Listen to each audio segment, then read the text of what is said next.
Aquí y ahora. Análisis y discusión De la realidad y la contemporaneidad. aquí y ahora.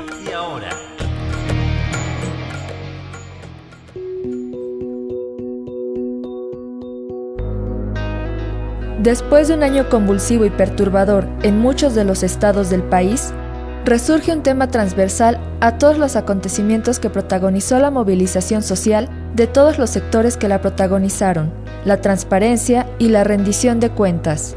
Y una de las instituciones que está ubicada en el centro del huracán, por todo lo que representa tradicionalmente en el patrimonio nacional y por su alta densidad simbólica, es Petróleos Mexicanos, una empresa expropiada en 1938 por el Tata Cárdenas, con lo que en esas épocas significaba el hecho popular de que millones de habitantes cooperaron con lo poco o mucho que tenían para pagar a las transnacionales la indemnización que representaba el costo de la identidad que ofrecía a un pueblo ser dueño del oro negro.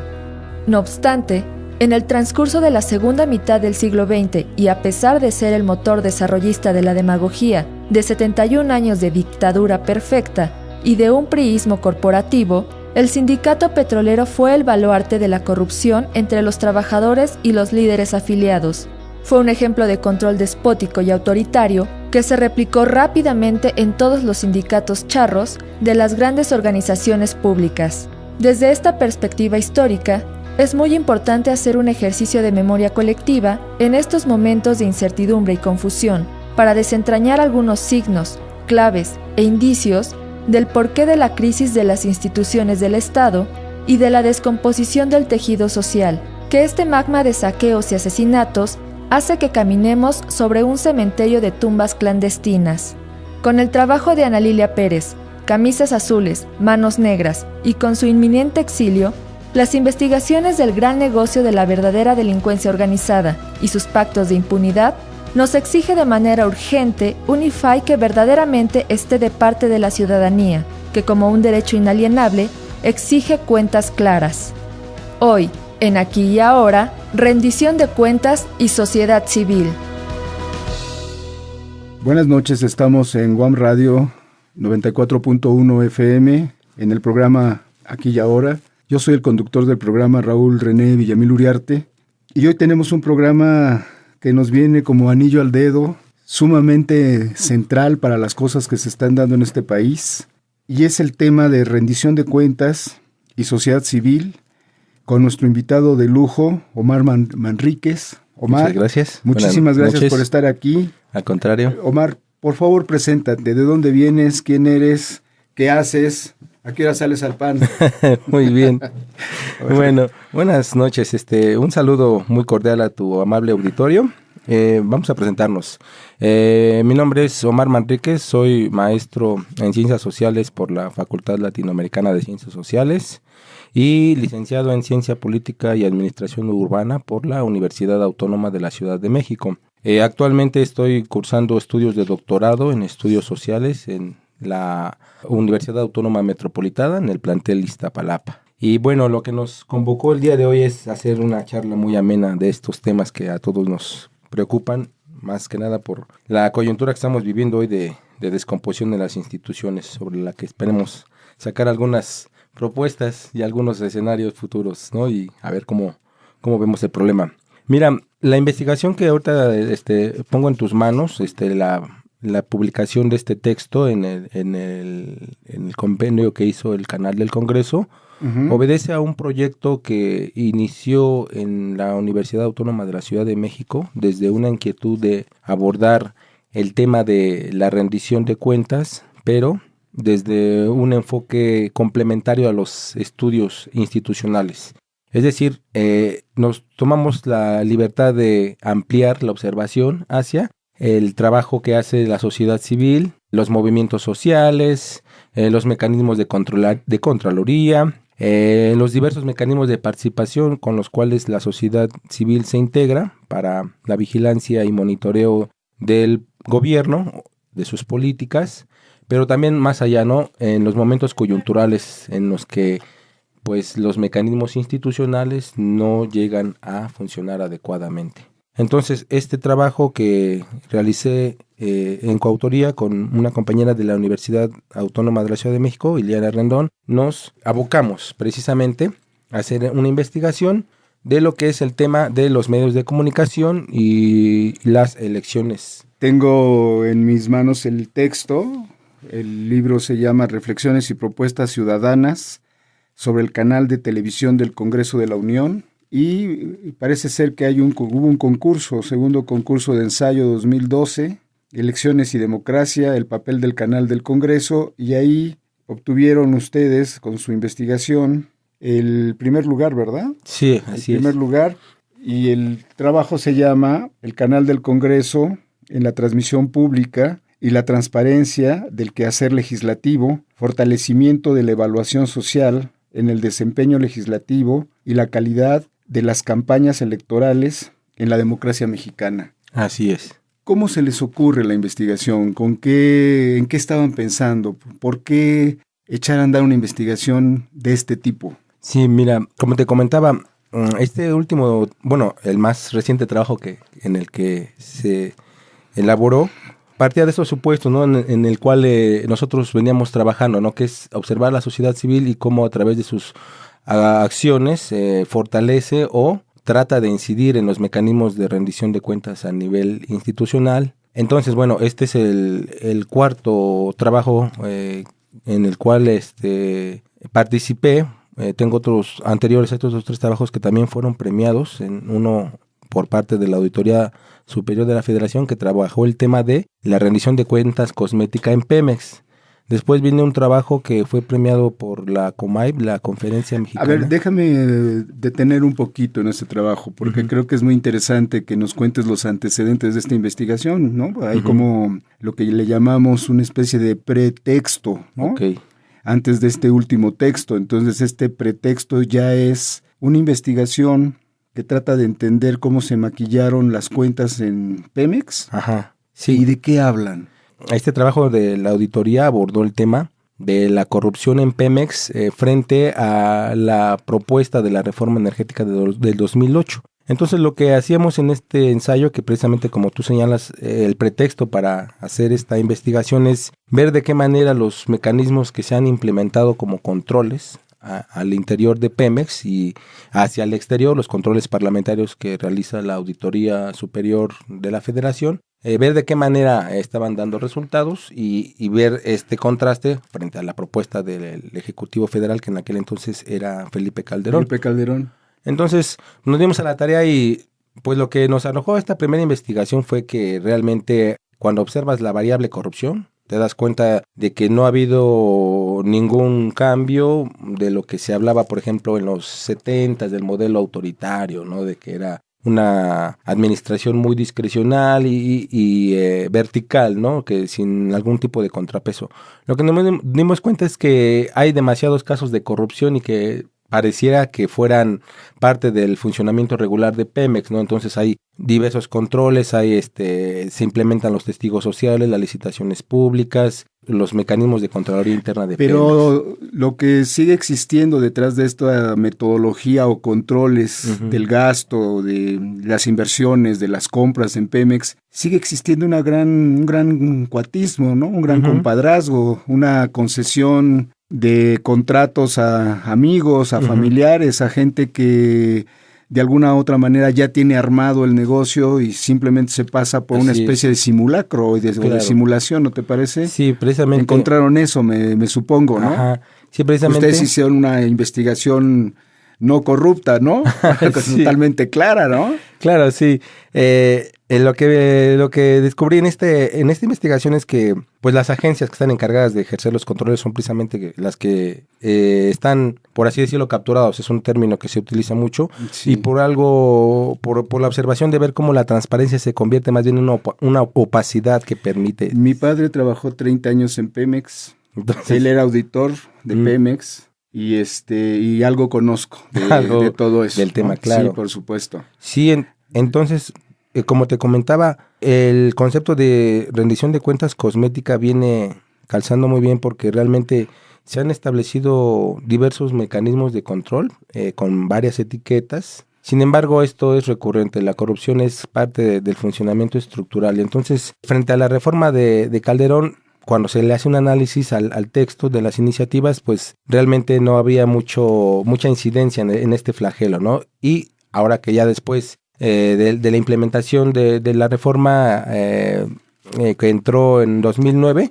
ya en funcionamiento, pues no hubo cambios sustanciales, ¿no? Realmente yo también llevo otras investigaciones en temas, en el tema de contrataciones en Pemex, y pues realmente vemos que hay retrocesos en materia de producción de indicadores informativos o de acceso a la información. Y la cuestión de el asunto clientelar o de patrimonialismo que hay en Pemex, que como tú bien mencionas, es muy evidente que los contratos a veces están amparados bajo un proceso supuesto de licitación pública que en realidad ampara adjudicaciones directas o licitaciones a modo, ¿no? Realmente hay muchísimos casos. Ese primer trabajo de la auditoría recoge algunos de ellos y a partir de ese entonces se han hecho otros descubrimientos más. ¿Ese trabajo, esa investigación la publicaste? Sí, la publicó. ¿En dónde está publicada? La publicó la Auditoría Superior de la Federación en el 11º certamen nacional de fiscalización y rendición de cuentas.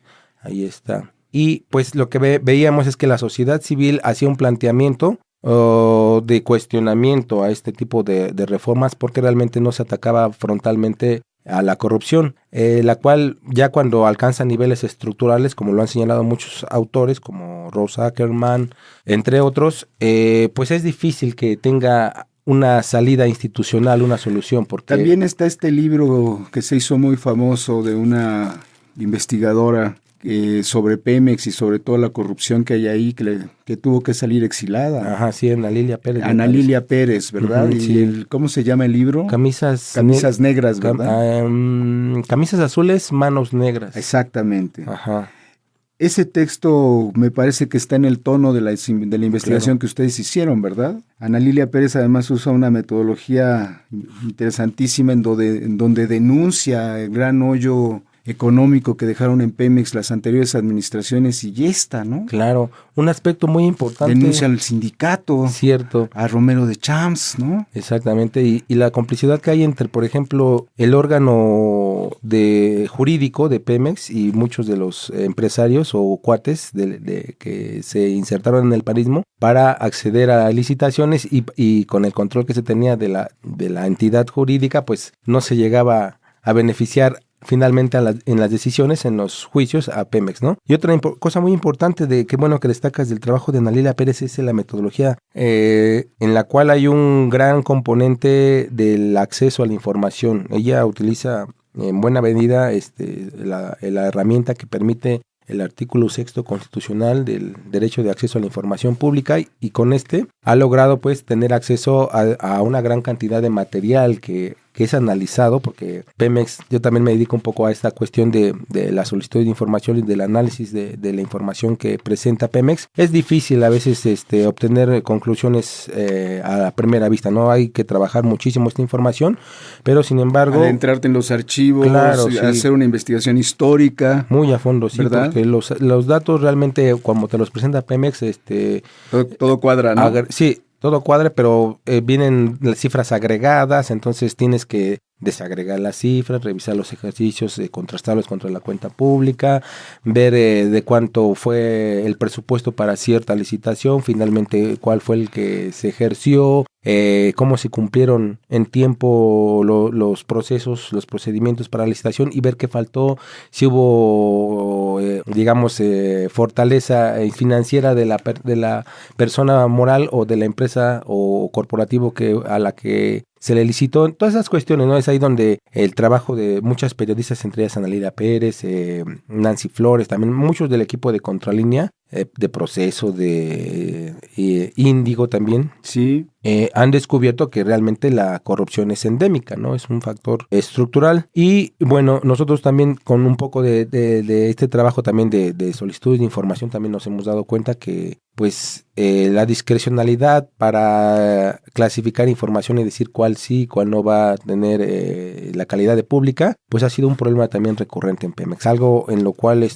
ahora con las recientes reformas programas, a ver si tenemos oportunidad de tratar ese tema más a fondo, pues se presenta un grave retroceso, ¿no? Porque de por sí era difícil acceder a cierta información a través de transparencia, a través de los portales de obligaciones de transparencia que tiene la Administración Pública Federal, pero ahora con la reciente modificación y la que se plantea a la ley secundaria de la Ley de Transparencia, pues sí hay graves retrocesos porque se pretende ampliar las reservas que ya existen a la información pública y el concepto de inatacabilidad de los fallos del IFAI pues también está ahí en el ajo, ¿no? Están metiendo muchos cinturones, muchos escudos. Claro, candados. Están blindando cierta información que no quieren que sea pública cuando tenemos derecho a la información pública. Claro. ¿Y qué sucedió con esta investigación, por ejemplo? Porque me parece central lo que estás investigando en este proceso, la investigación sobre Pemex. Ah, muy bien.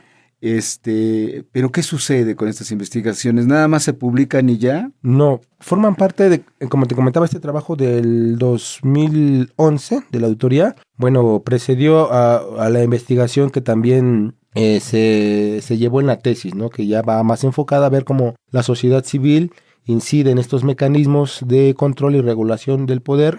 Ya no solamente sobre Pemex, sino ya de una manera más amplia. Exactamente, sí se ve de manera muy puntual, por ejemplo, el papel de los medios, el papel del duopolio. Cuéntanos un poco entonces, fíjate qué interesante, ¿no?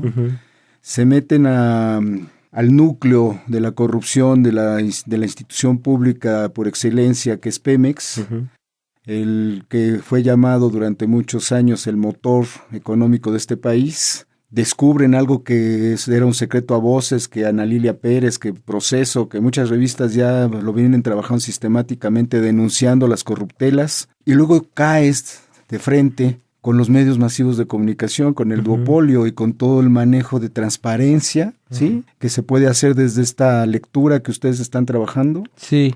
¿Qué encuentran ahí cuando se meten a los medios? Esa es una parte muy interesante. Mira, cuando en la UACM trabajé ahí con el doctor Pablo Vargas, pues vimos este tema, ¿no? Coyuntural de Pemex, ¿no? Y de qué manera los medios van formando una matriz de opinión pública que permita de alguna manera tener peso a la hora de evaluar la reforma que presenta Calderón. Nos interesó mucho esta parte de los medios porque realmente la investigación de la tesis también fue premiada por el INAP y te digo también con este mismo énfasis en ver de qué manera la sociedad civil incide en la rendición de cuentas, ¿no? Entonces, esta investigación se articula después con la que se lleva en la maestría en la Facultad de Ciencias Sociales en la Flaxo. En Flaxo. Y vemos ahí más a detalle cómo se expresa esta manipulación de la opinión, de qué manera se puede ver la incidencia también de la sociedad civil. Ese fue un trabajo muy importante. ¿Pero qué trabajaron? ¿Cuáles fueron los elementos? ¿Cuáles fueron los indicadores? ¿Cuál fue la metodología? ¿Trabajaron noticieros? ¿Midieron cierto tipo de impacto de los noticieros en la opinión pública? Ajá. ¿Trabajaron con la sociedad civil? ¿Cómo lo hicieron? Platícanos un poquito de la metodología porque me parece que eso es muy interesante. Sí. De la parte que fue de la parte de la tesis de licenciatura, que fue un análisis más histórico y coyuntural, bueno, histórico para ver los antecedentes desde 1982 en que entra en vigor el modelo tecnocrático a la coyuntura del 2008, pasamos a un trabajo en la maestría donde se hace un análisis de coyuntura, un análisis de contenidos y un análisis del discurso.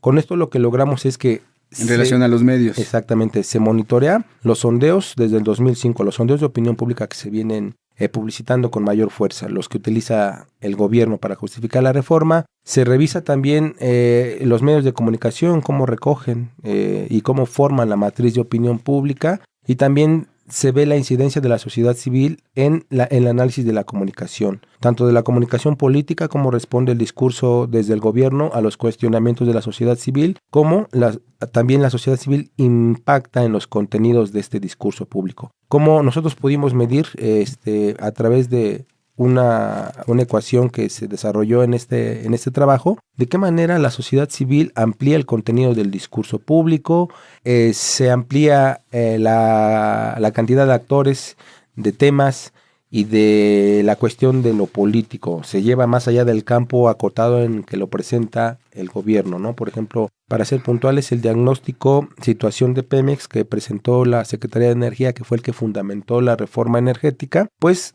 presentaba ciertos temas, unos 20 temas aproximadamente, los más importantes, y que eran, pues digamos, un poco tautológicos, ¿no? Que hablaban de que Pemex estaba en crisis y la crisis era por falta de capitalización y que la reforma proyectaba grandes inversiones de acuerdo a al nivel de apertura que iba a traer. Sin embargo, era una cuestión que dejaba de fuera el aspecto de la corrupción, de qué manera el amiguismo, el nepotismo, estas cuestiones de patrimonialismo, la rendición de cuentas cosmética, las pocas capacidades de la Auditoría Superior para fiscalizar ejercicios que no sean anuales, o sea, no hay retroactividad para que pueda revisar otras cuentas públicas, la poca intervención de la sociedad civil como un ente que pudiera colaborar con la fiscalización o con el monitoreo. Digamos que con el monitoreo, fiscalización, pues solamente hay pocas organizaciones que podrían hacer ese trabajo.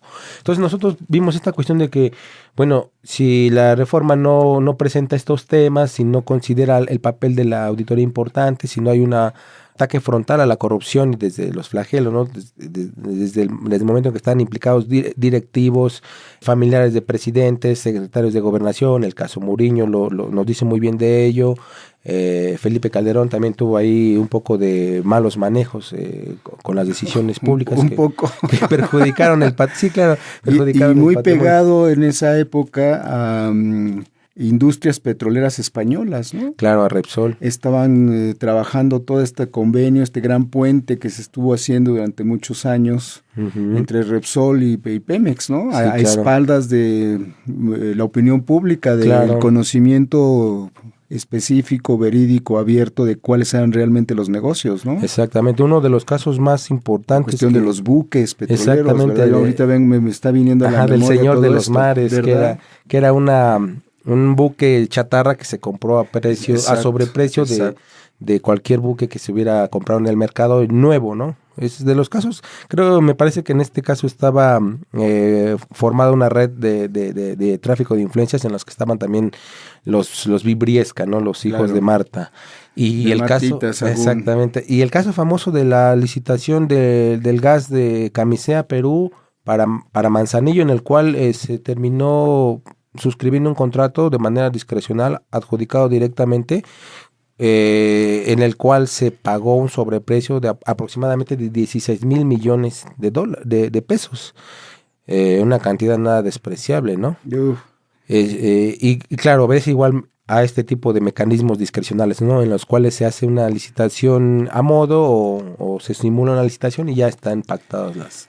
Yo creo que ustedes están haciendo una investigación, si me permites recorrer nuevamente esta idea, que no solamente en el sentido exclusivo tiene que ver con el interior de las finanzas de Pemex, con los gastos, con cómo se invierte, cómo se corrompen una serie de procesos a espaldas de la sociedad civil, sino que históricamente Pemex ha sido un gran impacto en la sociedad mexicana en el sentido de la corrupción de comunidades enteras, ¿no? Ahí donde llegaba un pozo petrolero, una refinería, una superintendencia, estoy hablando por ejemplo de la zona del Golfo, ¿no? O de Hidalgo, ¿no? Las refinerías. Todo se transforma, ¿no te parece? Sí. Porque llega dinero, llega el nuevo trabajador, obrero petrolero con billete, con un sindicato sumamente corrupto. Exacto. Y entonces el sistema comunitario, las redes sociales se corrompe, se rompe, se transforma, se echa a perder, digamos, ¿no? Además de las grandes derramas de petróleo en las zonas, ¿no? Que echan a perder ríos, mares, golfos, ¿no?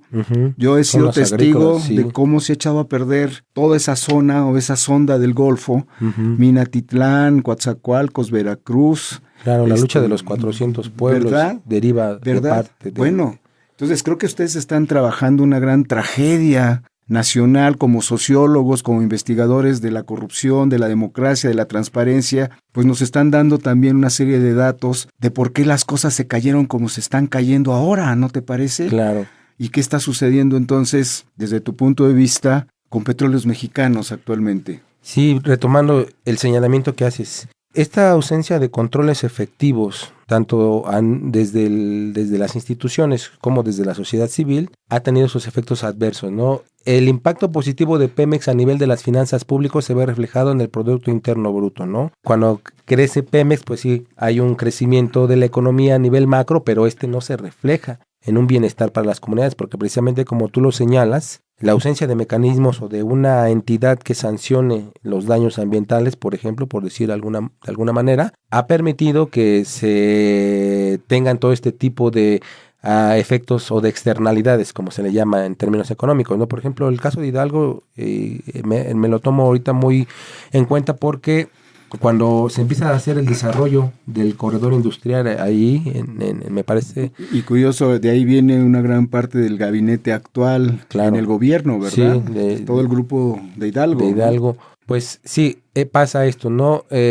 Los trabajos de explotación hacen un boom económico, sube el suelo, sube la renta, suben los insumos, todos el índice de precios, digamos, de los productos que se consumen localmente, se incrementa, ¿no? Porque de repente llegan inversiones, pero no se articulan con el tejido social, se rompe la actividad primaria que se tiene ahí con la explotación petrolera y bueno, realmente cuando termina uno de estos proyectos de explotación, cuando se agota un yacimiento, pues quedan los pasivos ambientales, la huella ecológica y las comunidades arrasadas, ¿no? Cuando los suelos se fueron contaminados, pues ya no se pueden trabajar el suelo agrícola, ya no pueden servir para la ganadería y entonces, bueno, vienen otros daños, ¿no? Que son también derivados de este entramado de corrupción y de discrecionalidad, ¿no? Que pueden llegar... Y de esta manera tan sucia que Pemex ha tenido en el sentido estricto de explotar el petróleo, ¿no? Porque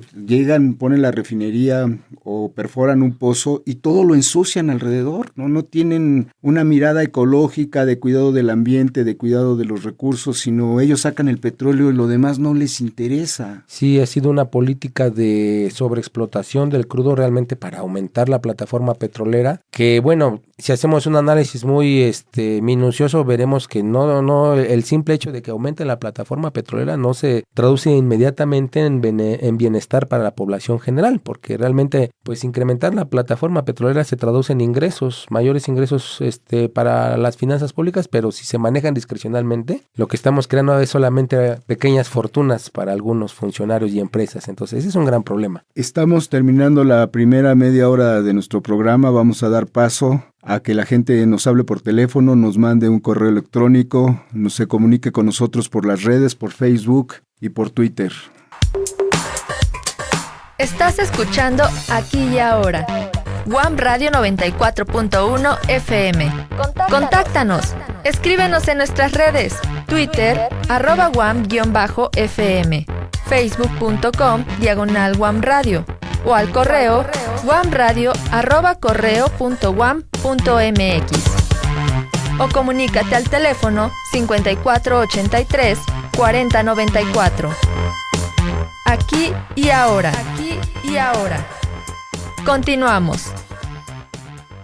Estamos en la segunda media hora de nuestro programa Aquí y Ahora, 94.1 FM. Yo soy el conductor del programa, Raúl René Villamil Uriarte, y hoy con nuestro invitado, el maestro Omar Manríquez, que nos trae una investigación sumamente interesante, llena de datos, llena de anécdotas, llena de grandes realidades nacionales, llena de una serie de causalidades que nos podrían explicar en cierto sentido cómo llegamos a este momento de la historia mexicana, cómo llegamos al 2014 con el alza de gasolina, con la necesidad de vender Pemex, con todo este discurso político demagógico de que no se va a vender, que siempre va a seguir siendo nuestro, pero con la gran invitación a las empresas transnacionales para que vengan a explotar el petróleo, para que vengan a explotar todos los productos que se derivan del mismo. Omar, ¿cómo llegamos a esta parte de México, a esta idea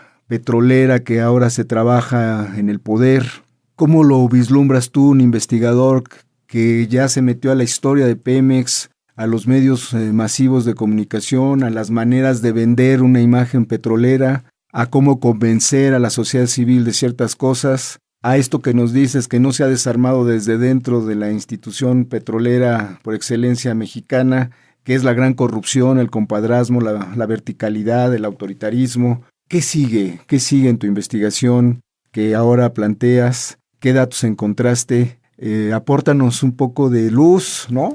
¿Por qué llegamos hasta donde llegamos? Básicamente hay un patrón de discrecionalidad que no se ha querido romper. Uno de los aportes que podemos tener desde la investigación que se ha desarrollado es que hay un debate que señala que hay limitantes técnicas o tecnológicas para potenciar la transparencia y la rendición de cuentas, pero esto realmente es cuestión de voluntad política. No hay más barreras más allá de la propia voluntad de los propios entes públicos a someterse a la rendición de cuentas, porque realmente, te comento brevemente, ¿no? Un software de administración de negocios que venden para cualquier empresa o corporativo gigante puede ser implementado en cualquier entidad pública con los ajustes que requiera, ¿no? Para adecuarlo a los estándares de una entidad o organización pública. O sea, la cuestión de la transparencia no es problema, ¿no? O sea, tú puedes tener un software que automatice todos tus procesos administrativos y tener en tiempo real acceso a cómo se están llevando a cabo licitaciones, cómo se están adjudicando, cómo se está llevando a cabo un proceso de junta, cómo se están revisando las distintas propuestas económicas, técnicas, de viabilidad financiera. O sea, el ciudadano podría tener acceso a este tipo de procedimientos y colaborar con la vigilancia. O sea, no hay una limitante a nivel sistémico, como se plantea muchas veces, simplemente de voluntad política, no querer sistematizar los procesos internos, ¿no? Pero bueno, para no apartarnos mucho del tema. No, ese es un súper tema, porque pues algo tan sencillo, tan fácil, tan tecnológicamente posible, es viable. No quieren hacerlo, ¿verdad? No quieren hacerlo. No quieren hacerlo. Sí, porque del manejo discrecional que se tenga de los dineros públicos, pues deriva gran parte del poder que se tiene para ejercer el presupuesto y para crear pequeñas fortunas, que es lo que hemos estado viendo, ¿no? Y por ejemplo, lo que vimos en la tesis de maestría era, la sociedad civil incide frontalmente en la producción de información pública para que la gente pueda formarse diferentes opiniones, ¿no? O sea, ya no es una sola matriz de opinión que se forma desde el duopolio televisivo, sino que cuando la sociedad civil se articula a través de movimientos sociales, de organizaciones de la sociedad civil que trabajan la agenda de los derechos de información, la transparencia, la rendición de cuentas, la revisión del presupuesto, hay una incidencia muy notable en la producción de información que se ve a nivel de medios, cómo los temas escalan, toman visibilidad, el tema de la corrupción, el tema de empresas fantasmas, de contrataciones a modo, de la privatización que no se quería decir con las letras. Con el nombre, privatización. No se quería decir. El tema de la poca capacidad de los mecanismos de rendición de cuentas, todos estos temas escalan la comunicación política, la comunicación pública en medios, pero es un trabajo de la sociedad civil que se hace, ¿no? Nos informan y hemos empezado a tener cierto tipo de dispositivos de transparencia y de acceso a la información, no porque sean buenas gentes, claro. No porque nos dan chances, sino porque no les queda de otra, ¿verdad? Claro, es una porque lucha. El empuje de la sociedad civil los orilla, los obliga, claro. los vigila en lo que se les puede vigilar, los balconean. Exactamente, ¿no? Es parte del control democrático. Y me parece que mucho de lo que está pasando actualmente en nuestro país, en nuestra ciudad, con las manifestaciones, con este gran encono de la sociedad en contra de los políticos, de ciertos funcionarios, tiene que ver con esto, ¿no? De que la gente se empezó a dar cuenta de la impunidad, de lo que ocultan, de sus grandes ganancias, de sus grandes negocios. Claro. Y que de pronto eso antes, hace algunos años, era inaccesible para todos nosotros, ¿no te parece? Sí, es muy importante destacar este punto que señalas porque, como bien lo indicas, 3-4 décadas atrás, en los 70s, no había este tipo de herramientas. Ni siquiera lo pensábamos, ¿no te parece? Claro. Era así como que no nos interesaba, sí, ¿verdad? Se dependía en aquellos entonces de algunas disputas en los grupos de poder que permitían que ciertos actores filtraran información para ponerle el pie al otro, para ¿no? darse en la torre. Pero sí. no era como tal un trabajo de monitoreo como el sentido democrático lo plantea, ¿no? Que debe haber ciertos mecanismos y contrapesos a las decisiones para verificar que su naturaleza obedezca al interés público y no al interés privado o particular. Entonces, el derecho a la información Es una lucha que se concretó con el artículo 6º en la reforma del 2007, que fue retomado en diversas leyes de transparencia y que ha sido parte del gran motor para que la sociedad civil impulse esta construcción de la ciudadanía. La solicitud de información ha sido un mecanismo recurrente, el tener el acceso a los recursos de revisión cuando un fallo de alguna entidad te niega la información, interviene el IFAI, y todo este entramado, ¿no? de herramientas, ¿no? de los portales de Compranet. Sin embargo, las buenas noticias que habíamos encontrado, digamos que en la coyuntura del 2008, cuando la sociedad civil logró impactar en la comunicación, producir información que no había, obligar a la negociación a los actores políticos que querían una mayor liberalización, poner ciertos frenos a la privatización en Pemex, pues vemos que ahora en el 2012 ha habido graves retrocesos. Yo quiero señalar enfáticamente, por ejemplo, que si la sociedad civil había encontrado muchas ventajas en la ley de información pública, en la ley de transparencia, en la ley federal, en las leyes locales, el Distrito Federal tenía una de las leyes más vanguardistas en esta materia. Más desarrolladas, ¿verdad? Exactamente. ¿Qué vemos ahora? En el 2012 ¿Qué vemos ahora? Se planteó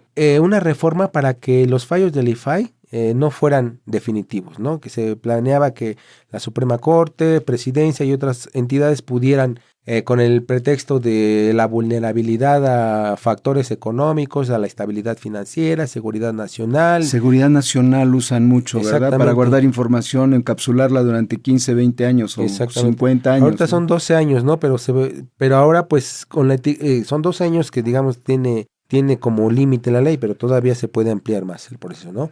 Ahora a todos le van a poner etiqueta de fiscal o de seguridad nacional, porque es una cuestión que nosotros como investigadores nos hemos dado cuenta, ¿no? Pides un se encuentran con ese exactamente. Candado. Sí, pides un dato normal de cuánto costó este insumo a Pemex, bueno, es cuestión de seguridad, o viola el derecho de propiedad intelectual, o el contrato tiene datos personales y no se te puede dar la información. O sea, hay muchas formas para darle vuelta al acceso a la información. Y cuando se encuentran con eso como investigadores, ¿cómo proceden?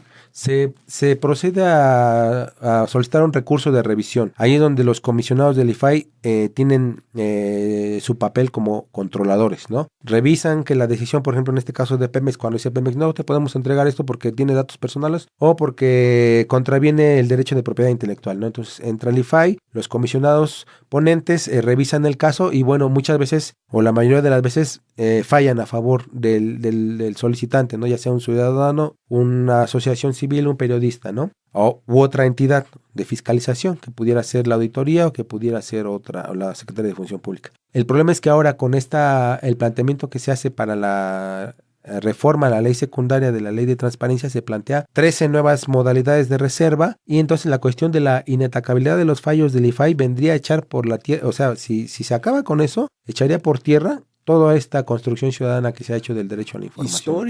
Histórica. Es un proceso larguísimo. Claro, ¿no? Es un indicador de la transición a la democracia, exacto, la transparencia. Exacto. Y si tú le das atrás, le das una vuelta a este gran paso, entonces hay un retroceso hacia las maneras autoritarias de llevar es que el poder. Aquí, en este programa, en diferentes momentos, en diferentes emisiones, con distintos invitados, hemos replanteado el papel del Estado. Es decir, cuando hablamos del Estado mexicano, estamos hablando de un Estado fallido, estamos hablando de lo que decía el doctor Buscaglia de vacíos de poder, estamos hablando de un Estado que se está disolviendo en transición a la democracia, o estamos hablando de un auténtico Estado autoritario, criminal, que está esparciendo el terror a partir también de estas construcciones microinstitucionales, en donde las instituciones se vuelven una especie de instituciones totales, donde no puede entrar nadie a saber qué hacen,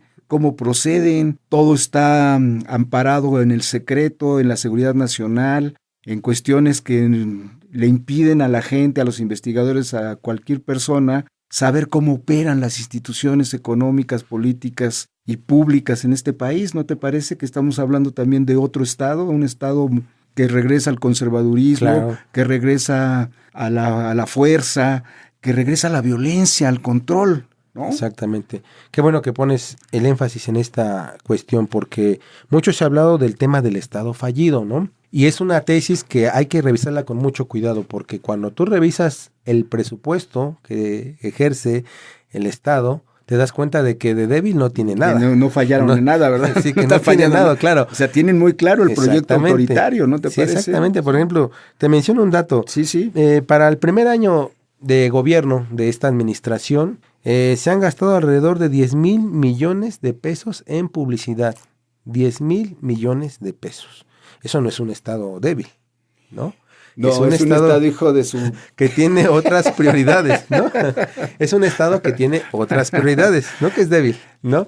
Porque el Estado tiene una presencia en cualquier parte. Tú no puedes sacar un carrito de camotes a la esquina porque te cae un inspector de vía pública, ¿no? Entonces no es un Estado débil. Es más bien un Estado que tiene otras prioridades, ¿no? Ahora, si lo analizamos desde la perspectiva de los estados burocrático-autoritarios, que es una investigación que hizo muy a fondo Guillermo O'Donnell, Carl Schmitter, pues vemos que al revisar ciertas variables nos encontramos frente a una democracia delegativa, una democracia que es, en las palabras de muchos politólogos, pues como dictaduras de corto plazo, ¿no? Que a través de la celebración de elecciones, que es una variable que la clasifica como democracia, pues ya puede ejercer una serie de controles discrecionales. Debilitar los mecanismos de rendición de cuentas. Estos retrocesos en la transparencia son muy sintomáticos. Si me permites meter nuevamente mi cuchara, estamos hablando de un enfrentamiento cada vez más de roce,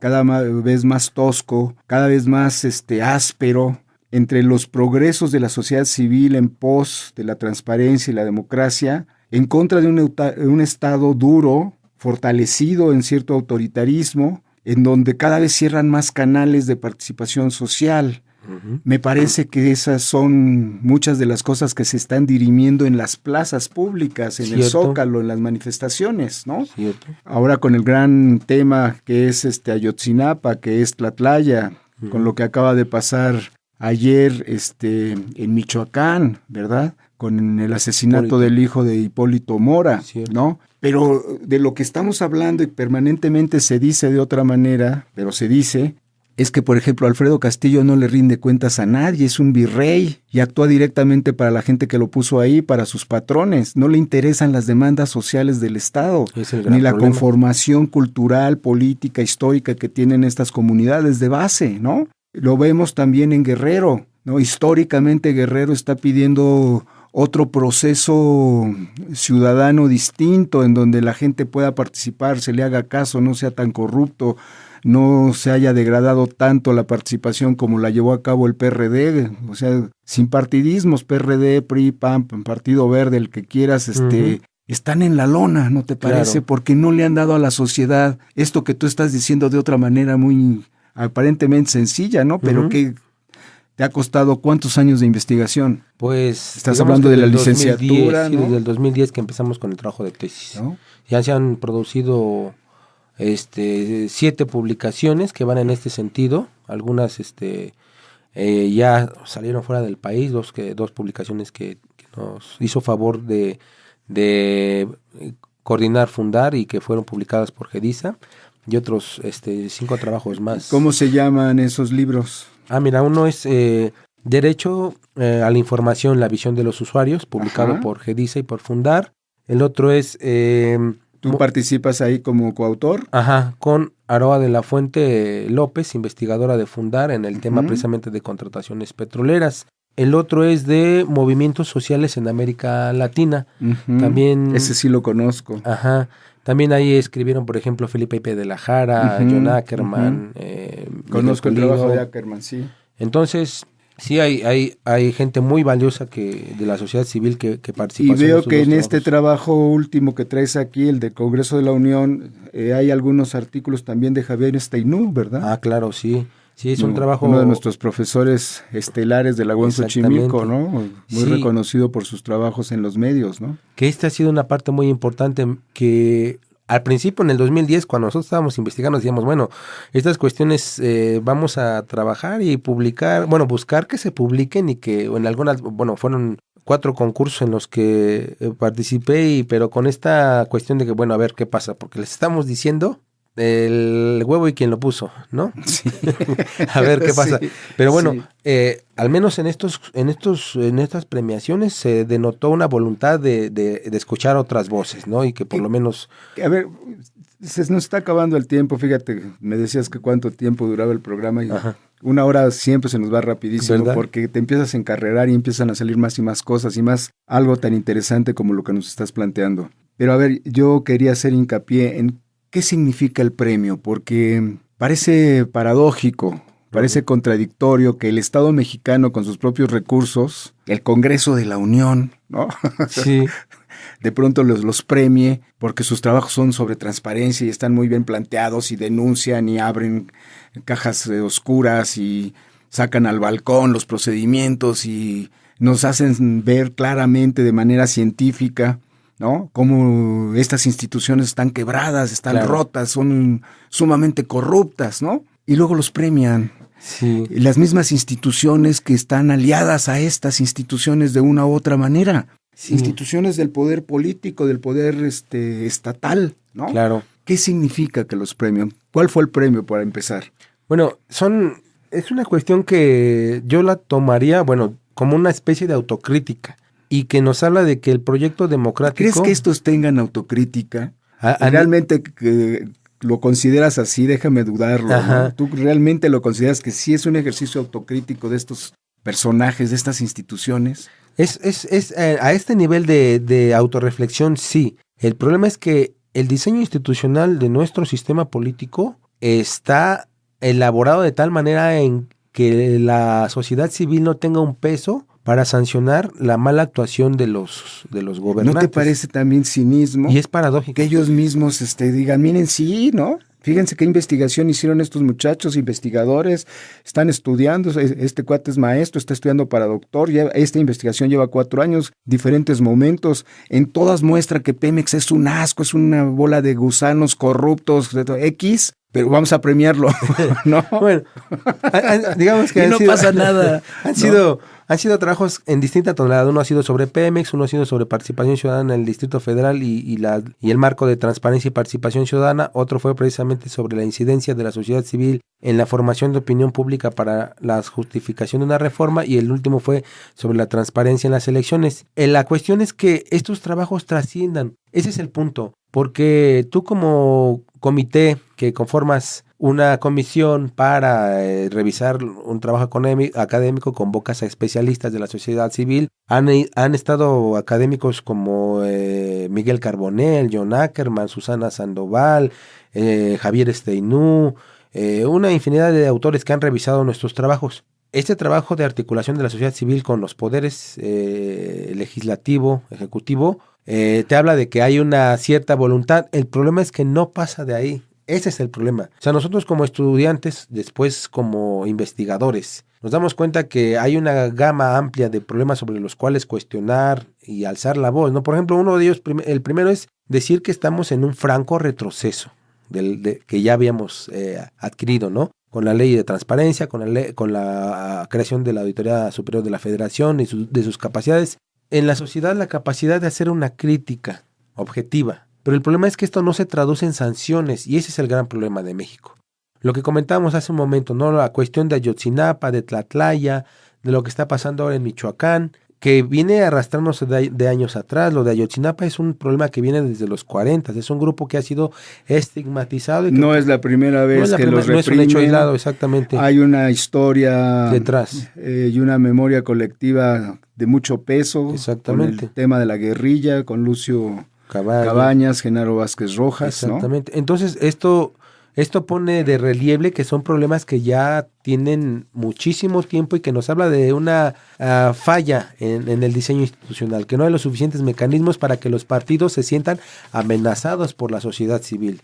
O sea, nosotros podemos producir este tipo de trabajos, difundirlos entre la sociedad, analizarlos, debatirlos si es buena tu postura, no es buena, pero el problema es que se deben de traducir en sanciones. O sea, cuando en un sistema político la amenaza de sanciones no existe, cuando la impunidad está garantizada, entonces se derriba cualquier proyecto democrático, porque sabes que tienes la impunidad garantizada, ¿no? Es un señalamiento que ha hecho, por ejemplo, Schedler, Ackerman y gran cantidad de académicos que han dicho, bueno, cuando en la democracia se rompe el Estado de Derecho, aunque existan elecciones, estamos en un franco retroceso hacia un modelo autoritario. Y lo que nos plantea, por ejemplo, la aprobación en la Cámara de Diputados de la Ley de Movilidad Universal que plantea que es la lectura se le da en clave de prohibir las marchas, las manifestaciones, ¿no? La Ley General de Consulta Popular también lo que vino a hacer es acotar y poner candados para la expresión de las demandas sociales, ¿no? También hubo una reforma para limitar el amparo, la capacidad de amparo que tiene el ciudadano. Entonces, ¿qué vemos? Vemos que francamente se está dirigiendo el proyecto hacia un autoritarismo, ¿no? No protestes. No criminalización de la protesta. Exactamente, criminalización de la protesta y con la ley de la movilidad universal, no marches, no te asocies. Ahora sí que no marches. No marches, sí. Con el planteamiento de la reforma a la ley de transparencia, no preguntes, no busques información. Con la ley de consulta popular, pues no me preguntes cosas porque en todas te voy a decir que es cuestión fiscal. Entonces, ¿qué estamos viendo? O sea que se están rompiendo los contrapesos desde la sociedad civil, en los cuales ya había avances. Y el diseño tradicional de nuestro sistema político mexicano no genera sanciones efectivas, no hay amenazas. O sea, el político puede decir, bueno, sí, soy corrupto, soy esto, soy el otro, me dejo que me fiscalices, pero no me va a pasar nada. Ese es el gran problema. Tenemos ya un político que se presentó así, ¿no? Bueno, ¿sí? Yo sí robo, pero robo poquito. Ya hasta lo premiaron. Ya hasta, ¿no? Ya hasta lo premiaron. Sí, o sea, es el colmo del cinismo. Omar, se nos acaba el tiempo. ¿Con qué te despides? Muchísimas gracias por venir. Cuando quieras regresar a tu casa abierta al tiempo, nos echamos una segunda o tercera platicada. Este tema va para largo. Hoy apenas pusiste algunas cosas sobre la mesa. Como ves, en una hora nos dio muy poco tiempo de ahondar y especificar más cosas que, por supuesto, tu investigación contiene. Déjame preguntarte algo antes de que te despidas. ¿Para qué haces todas estas investigaciones? ¿Qué te imaginas? ¿Hacia dónde apuntas? Bueno, la perspectiva que se tiene es que desde la sociedad civil hay un proyecto democrático y ese se tiene que fortalecer con el debate. No podemos dejar que una visión determinista o reduccionista de lo que es la democracia prive en la conformación de la opinión pública, porque luego esta se transforma en acción política, ¿no? Entonces, esa es la primera perspectiva. Dices, bueno, aquí hay un debate sobre la rendición de cuentas que dice que las instituciones son... Estás pensando en la acción política. Exactamente. O sea, digo, estos textos, lo que se produce en la academia, se tiene que traducir en un debate... Como buen sociólogo. Exactamente. Se articule a la acción política, ¿no? O sea, las manifestaciones en la calle... Que es acción social en el fondo, ¿no? Exactamente, tienen que ir acompañadas también de una socialización de la información. O sea, en la calle no solamente protestamos, presentamos datos. El índice de gasto en publicidad del cual te presenté yo el dato de los 10,000 millones de pesos en gasto en publicidad es un trabajo que hace Fundar y Artículo 19, ¿no? El periodismo de denuncia que hace Contralínea, Reporte Índigo, Proceso, es muy emblemático. Nosotros ahorita actualmente... Sin embargo también, ¿no? Sí, sin embargo también que ha sido atacada ahorita también últimamente, desde no sé qué servidor en Texas, ¿no? Es raro. En los bots, en las redes sociales también es una cuestión que ha hecho contrapeso al avance en redes, ¿no? Ahora en la UAM, Iztapalapa, estamos trabajando en el Laboratorio de Análisis Estratégico Social con un grupo de compañeros con los cuales también estamos buscando incidir en la sociedad civil. Hace poco, en el pasado 27 de noviembre, nos presentamos en el Senado de la República para hacer una propuesta a la Ley General de Desarrollo Social. Con nuestros compañeros estamos precisamente en esta tónica, ¿no? De crear opinión pública. También producimos algunos podcasts y contenidos para radio, que ojalá luego tengamos tiempo de compartirlos contigo. ¿Sí? Por favor, pásalos a mi correo, los colectivizamos. Ok. ¿Algún correo, alguna red para contactarte? A nosotros nos puedes encontrar en la página de la UAM, del posgrado de estudios sociales. Ahí encuentras un vínculo que te conecta al ACE, ¿no? Ahí vamos a estar subiendo nosotros nuestro material, los podcasts, entrevistas, los avances de investigación que tenemos como grupo. Ahí tenemos, digamos que hay varias vertientes que son los estudios electorales, los estudios internacionales, estudios en transparencia y rendición de cuentas, que son como que los ejes que nos articulan. El estudio desde los sistemas complejos también. Maestro Omar Manríquez, estudiante del doctorado UAM Iztapalapa. Muchísimas gracias por estar aquí. Al contrario, hoy gracias. con el programa Rendición de Cuentas y Sociedad Civil. Este es el programa Guam Radio 94.1 FM, programa Aquí y Ahora. Yo soy el conductor del programa, Raúl René Villamil Uriarte, y muchísimas gracias a nuestra productora en cabina, Alejandra Rosas. Alejandra, muchísimas gracias, muy Alejandra. amable. Un Gracias. beso. Gracias. Muy buenas noches. Las opiniones vertidas en este programa son responsabilidad de los participantes. UAM Radio las incluye en apoyo a la libertad de expresión y el respeto a la pluralidad. Aquí y ahora, Análisis y discusión de la realidad, y la contemporaneidad. aquí y ahora. Una producción de Guam Radio 94.1 FM.